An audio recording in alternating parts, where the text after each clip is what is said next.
বন্ধুরা এগুলো কি হ্যাঁ দেখতে পাচ্ছেন? এগুলো কি মনে করছেন বলুন তো? লুচি লুচি নয় কিন্তু এগুলো পাপড়। মানে আজকে মনে হয় আমি প্রথমবার দেখলাম এরকম একদম বল হয়ে গেছিল গোল, এখন একটু তেলের থেকে নামানোর পর একটু আর কি চ্যাপটা হয়ে গিয়েছে। এইভাবে পাপড় ফুলতে আমি আর দেখিনি, আমি এই প্রথমবার দেখলাম। দেখুন একদম গোল, ওরে বলের মতো গোল হয়ে গেছে।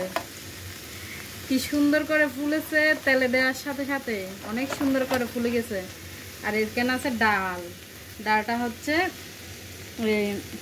করেছি মুগ ডাল আর কি তিতা করলা দিয়ে করেছি। আমার তো দারুণ লাগে এরকম করলে। তা আজকে নিরামিষ আইটেম আর কি। দেখতে পাচ্ছেন পাঁপড়গুলো সুন্দর লাগছিল। আর এখানে শাক ভাজি হচ্ছে।